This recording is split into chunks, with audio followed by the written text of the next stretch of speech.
Hello friends, welcome to Bharathi vlog. இன்றைக்கி நம்ம இந்த வீடியோவில் நம்ம புதுசாக வாங்கிட்டு வர செடிங்களை எப்படி பாட்டிங் பண்ணுறது, ஆல்ரெடி நம்மக்கிட்ட இருக்கிற செடிங்களை வந்துட்டு எப்படி ரீபாட் பண்ணுறது, அதை வந்துட்டு எப்படி பராமரிக்கிறது, அதுக்கு என்ன ஃபெர்டிலைசர் கொடுக்கலாம் அப்படின்றத பற்றிலாம் நம்ம பார்க்கலாங்க. அதுக்கு முன்னாடி இப்போ தான் ஃபஸ்ட் டைம் எங்கள் சேனலில் பார்க்குறீங்கன்னா மறக்காமல் எங்கள் சேனலை சப்ஸ்கிரைப் பண்ணுங்கள். வாங்க நம்ம வீடியோக்குள்ளே போகலாம்.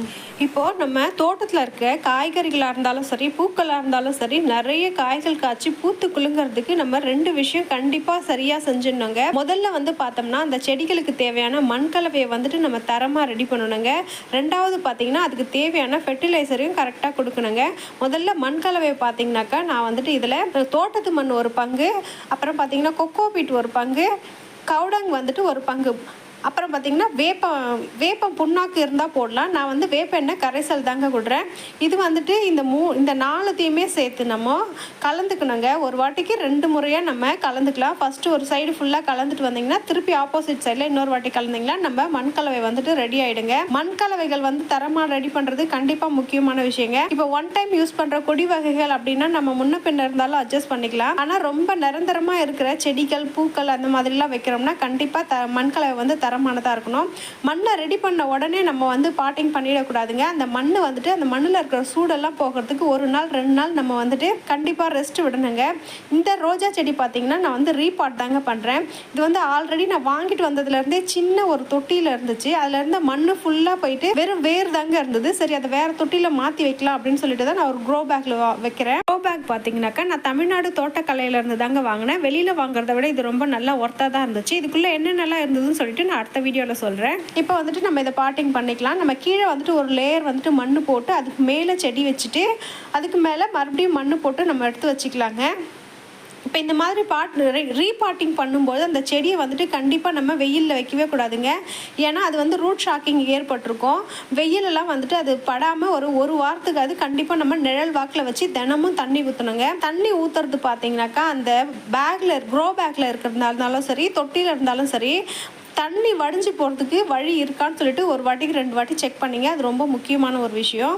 நம்ம அடுத்த செடி பார்த்திங்கன்னா நம்ம புதுசாக ஒரு நர்சரியிலேருந்து வாங்கிட்டு வந்த செடியை வந்துட்டு எப்படி பாட் பண்ணலாம் அப்படின்னு சொல்லிட்டு பார்த்தோம்னாக்கா, நம்ம ஒரு செடியை வந்துட்டு ஒரு கடையிலேருந்து வாங்கிட்டு வரோம் அப்படின்னாக்கா உடனே அதை வந்து கொண்டு வந்து நட்டுடக்கூடாதுங்க. அந்த செடியை வந்து நம்ம வீட்டில் எடுத்துகிட்டு வந்து 2-3 நாள் வச்சு நம்ம தண்ணியை வந்து அதுக்கு ஊற்றி அந்த செடியை வந்து நம்ம தோட்டத்துக்கு ஏற்றாப்புல பழகிக்கணுங்க. அதுக்கப்புறம் தான் வந்துட்டு ஒரு 2-3 நாள் கழித்து தான் நம்ம அதை வந்து பாட்டிங்கே பண்ணணும். அந்த மாதிரி பண்ணும்போது அந்த செடி வந்து சீக்கிரமாக சர்வைவ் ஆகும். இது வந்துட்டு பார்த்திங்கன்னா மல்லி செடிங்க. நான் அந்த மாதிரி இதெல்லாமே ரீபாட் பண்ணது தான். இது ரொம்ப சின்ன சின்ன தொட்டிங்களில் இருக்கவே பூக்கள் அதிகமாக கொடுக்கல அப்படின்றதுனால எல்லாத்தையும் ட்ரிம் பண்ணிவிட்டு நான் வந்துட்டு க்ரோ பேக்குக்கு எல்லாத்தையும் மாற்றிருக்கேன்.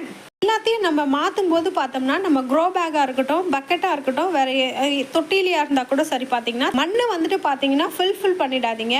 ஒரு 3/4 அளவு வந்துட்டு நம்ம க்ரோ பேக்கில் மண் போட்டு வச்சோம்னா தாங்க நம்ம அடுத்தடுத்து வந்துட்டு நமக்கு அது உரம் கொடுக்கறதுக்கோ ஃபெர்டிலைசர் கொடுக்கறதுக்கோ வந்து நமக்கு கேப் தேவைங்க. இல்லைனாக்கா திருப்பி நம்ம மண்ணெல்லாம் அள்ளி வச்சுட்டு கொடுக்குறப்பல இருக்கும். இது வந்து பார்த்திங்கன்னா இதுவும் ஒரு ரோஸ் செடி தாங்க. இந்த செடி வந்துட்டு ரொம்ப நல்லா தான் பூத்துட்டு வந்துச்சு. தொட்டியில் இடம் பத்தலை அப்படின்றதுக்காக நான் க்ரோ பேக் வந்து மாற்றுறேன். அது வந்து மாற்றும் போது பார்த்திங்கன்னா சைடில் கிழிஞ்சிருச்சு. ஆனால் இதையும் நம்ம வளர வச்சிடலாங்க. இது வந்துட்டு பார்த்திங்கன்னா ஒரு டார்க் ரெட் கலர் ரோஸ் தாங்க. சூப்பராக இருக்கும். அது நான் பூத்த உடனே நான் உங்களுக்கு எப்படி இருக்குன்னு சொல்லிட்டு காமிக்கிறேன். இது எல்லாமே எங்களுக்கு தொட்டியில் மாற்றி முடிக்கிறதுங்காட்டியும் பார்த்திங்கன்னா இருட்டாயிடுச்சு. நான் இதுக்கப்புறம் வந்துட்டு ஒரு 2 செடி போல் தான் வச்சேன். ஒன்று வந்துட்டு பார்த்திங்கன்னா லெமன் கிராஸ் வச்சேன். லெமன் கிராஸ் ஆல்ரெடி நான் பெரிய தொட்டியில் வச்சுருக்கேன். அது வந்துட்டு லெமன் டீ போடலாம் அப்படின்னு சொல்லிட்டு ஒரு இலை பறிச்சிட்டு வர சொன்னாக்கா காவியா போயிட்டு மொத்தத்தையும் பறிச்சிட்டு வந்துட்டா. அப்படியே ஒரு கிளையை பிடுங்கி எடுத்துகிட்டு வந்துட்டா. சரி, அதுக்காக அதை வந்துட்டு நம்ம திருப்பி அதெல்லாம் ஒரு பாட்டில் வச்சு யாருக்குன்னா தேவைப்படுறவங்களுக்கு கொடுக்கலாம் அப்படின்னு சொல்லிட்டு ஒரு சின்ன தொட்டியில் வச்சுருக்கேன். அப்புறம் பார்த்திங்கன்னா நித்திய மல்லி வந்துட்டு நான் பதிவு போட்டு வச்சுருந்தேன். ஆல்ரெடி எங்ககிட்ட வந்து பெரிய நித்திய மல்லி நல்லா பூத்துட்டு தான் இருக்குது. அதுலேருந்து ஒரு சின்ன கிளை வந்து ஆல்ரெடி பதியம் போட்டு வச்சுருந்ததை இப்போ வந்துட்டு அதையும் ரீபாட் பண்ணிடலாம் அப்படின்னு சொல்லிட்டு அதையும் ஒரு சின்ன தொட்டிக்கு மாற்றியாச்சு. இதெல்லாமே செஞ்சு முடிக்கிறதுங்காட்டியும் பார்த்திங்கனாலுமே ரொம்ப இருட்டி போயிடுச்சு. இருட்டில் தான் லைட் போட்டால் கூட நமக்கு அவ்வளோவா வெளிச்சம் எதுவும் தெரியல. இதுக்கப்புறம் பார்த்திங்கன்னா ஒரே ஒரு கொய்யாக்கா செடி தாங்க இருந்தது. அந்த கொய்யாக்கா செடி வந்துட்டு பார்த்தோம்னா நம்ம மாடி தோட்டத்தில் வைக்க போகிறதில்ல. அதை வந்துட்டு நம்ம ஊருக்கு தான் கொடுத்து அனுப்ப போகிறோம். அதனால் வந்து கொஞ்சமாக மண் போட்டு அதுக்குள்ளே வந்துட்டு சும்மா அப்படியே தான் நட்டு வச்சுருக்கோம். அதை வந்து கொண்டு நம்ம ஊரில் எடுத்து போய் நட்டு வச்சிடலாம். தரையில் வைக்க போகிறோம். நான் அடுத்த நாள் காலையில் வந்து தாங்க மாடியெல்லாம் க்ளீன் பண்ணிவிட்டு செடிக்கெல்லாம் வந்துட்டு தண்ணி ஊற்றிட்டு போனேன். இப்போ இந்த செடியை வந்துட்டு நம்ம எப்படி பராமரிக்கலாம் அப்படின்னு சொல்லிட்டு பார்க்கலாங்க. இப்போ நம்ம புதுசாக ஒரு செடி வந்து வாங்கிட்டு வந்தாச்சு, இல்லை ரீபாட் பண்ணிட்டோம் அப்படின்னாக்கா அதுக்கான ஃபெர்டிலைசரை வந்துட்டு முதல் நாளில் இருந்தே நம்ம கொஞ்சம் கொடுக்க ஆரம்பிச்சுருந்தோங்க. இப்போ வந்துட்டு தண்ணி கலந்து விடும்பொழுதே பார்த்திங்கன்னா என்ன ஃபெர்டிலைசர் வந்து நம்ம செடிகள்லாம் அதிகமாக பூத்து குலுக்கிறதுக்கு முதல்ல கொடுக்கணும் அப்படின்னு சொல்லிட்டு பார்த்தோம்னா கண்டிப்பாக நம்ம கொடுக்க வேண்டியது மீன் அமிலம் தாங்க. இந்த மாதிரி மீன் அமிலம் வந்துட்டு ஒரு 50 ml எடுத்து ஒரு பக்கெட் அளவு தண்ணியில், ஒரு 10 லிட்டர் பக்கெட் அளவு தண்ணியில் ஊற்றிட்டு கலந்து எல்லாத்துக்கும் ஒரு மக்கு ஃபஸ்ட்டு நம்ம கொடுத்துட்டு வந்தோம் அப்படின்னாக்கா கண்டிப்பாக வந்துட்டு நம்ம செடி வந்து சீக்கிரமாக வளர்கிறதுக்கு அது கண்டிப்பாக உதவுங்க.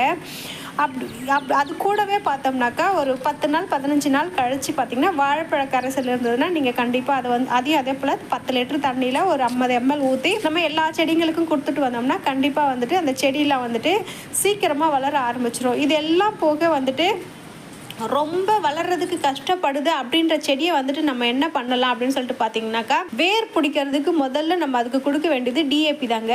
நம்ம மருந்து கடைகளில் விவசாயத்துக்கு மருந்து வாங்குற அந்த மருந்து கடைகளில் போயிட்டு டிஏபின்னு கேட்டிங்கனாக்கா 1 கிலோ 150 ரூபா 200 ரூபா போல் இருக்குங்க. அதை வாங்கிட்டு வந்துட்டு ஒரு ஸ்பூன் அளவுக்கு வந்துட்டு தண்ணியில் நல்லா கரைச்சிட்டு நீங்கள் ஒரு மக்கு வந்துட்டு செடிக்கு ஆரம்ப காலத்தில் இதை கொடுத்தீங்கன்னாக்கா செடியோட வேர் வந்துட்டு சூப்பராக பிடிச்சிட்டு சீக்கிரமாகவும் வளர ஆரம்பிச்சிருங்க.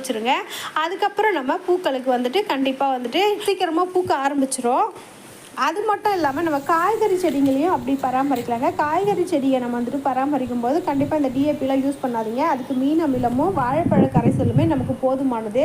ஏன்னா நம்ம வந்துட்டு மாடி தோட்டத்தில் காய்கறி வளர்க்குறதே பார்த்திங்கன்னா நஞ்சில்லா உணவு சாப்பிடணும் அப்படின்றதுக்காக தான். இப்போ பூக்களுக்கு அந்த மாதிரி ஒன்றும் பிரச்சனை கிடையாது, நம்ம ரேராக யூஸ் பண்ணால் அதனால் ஒன்றும் பெருசாக வந்துட கிடையாது. ஆனால் காய்கறி செடி அப்படின்னு சொல்லிட்டு வரும்போது கண்டிப்பாக நீங்கள் வந்துட்டு கெமிக்கல்லாம் யூஸ் பண்ணாதீங்க.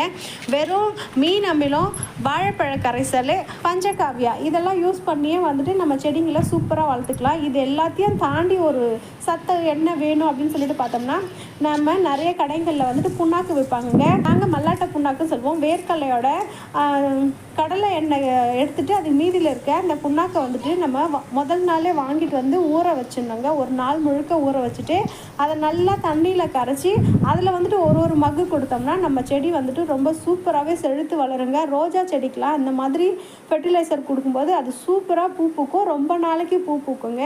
நம்ம வளர்ந்ததுக்கப்புறம் அதை ட்ரிம் பண்ணி விட்டுட்டு மறுபடியும் இந்த ஃபெர்டிலைசர்லாம் கொடுத்துக்கிட்டே வந்தோம்னாலுமே அந்த ரோஜா செடியாக இருக்கட்டும், காய்கறி செடியாக இருக்கட்டும்ங்க, ரொம்ப நாள் வளர்கிற செடிங்களுக்கு வந்து இந்த மாதிரி ஃபெர்டிலைசர் நம்ம தொடர்ந்து கொடுத்துட்டு வரோம் அப்படின்றப்போ அந்த செடியோட லைஃப் வந்துட்டு ரொம்ப நாள் நீடிக்குங்க. இப்போ ஒன் டைம் யூஸ் பண்ணுற கொடி வகைகள் அப்படின்னாக்கா மீன் அமிலம், அப்புறம் வாழைப்பழ கரைசல் இதுவே மாற்றி கொடுத்துட்டு வந்தோம்னாக்கா போதுமானது. அதுக்கு புண்ணாக்கு கரைசல்லாம் தேவைப்படாதுங்க. ஆனால் ரொம்ப நாளாக ஒரே பாட்டில் இருக்குது, அது ரொம்ப நாளைக்கு நமக்கு வரணும்னா இந்த மாதிரி எக்ஸ்ட்ரா கொஞ்சம் நம்ம சத்துக்கள் வந்து கொடுத்தோம்னா தான் அதனோட லைஃப் வந்துட்டு கொஞ்சம் நல்லாயிருக்கும். ஏன்னா நம்ம வந்து தரையில் வச்சுருந்தோம்னா அதுக்கு எதுவும் தேவைப்படாதுங்க. நம்ம தொட்டியில் வச்சு பராமரிக்கிறோம் அப்படின்னும் போது நம்ம குழந்தைங்கள பராமரிக்கிறா போல தான் அந்த செடிங்களையும் நம்ம பராமரிக்கிறோம். ஆனால் தரையில் வச்சு அந்த மாதிரி பராமரிப்பு தேவையில்லைங்க, அது தானாகவே வளர ஆரம்பிச்சிடும். ஏன்னா தரைகளில் இருக்கிற சத்தை வந்து அது இழுத்துக்கும். தொட்டியில் வந்து எங்கேருந்தே அதுக்கு சத்து இழுக்கிறதுக்கான வாய்ப்பு கிடையாது. அதனால் அதுக்கு தேவையான சத்தை வந்து கண்டிப்பாக நம்ம தாங்க கொடுக்கணும். அவ்வளோதான் ஃப்ரெண்ட்ஸ், இந்த வீடியோ உங்களுக்கு பிடிச்சிருக்குன்னு நினைக்கிறேன். மேலும் எதனா உங்களுக்கு தகவல் வேணும்னா கண்டிப்பாக எனக்கு கீழே கமெண்ட் பண்ணுங்கள், நான் உங்களுக்கு ரிப்ளை பண்ணுறேன். இல்லை வேறு எதனா வீடியோ வேணும்னாலும் அப்லோட் பண்ணுறேன். Thank you friends. இந்த வீடியோ உங்களுக்கு பிடிச்சிருந்தா மறக்காமல் எங்கள் சேனலை லைக் பண்ணுங்கள், ஷேர் பண்ணுங்கள், சப்ஸ்கிரைப் பண்ணுங்கள். இதெல்லாம் எப்படி பூத்து குலுங்குது, காய்கறி என்ன வளர்ந்துருக்குன்னு சொல்லிட்டு நான் அடுத்த ஹார்வெஸ்டிங்கில் உங்களுக்கு கண்டிப்பாக காமிக்கிறேன்.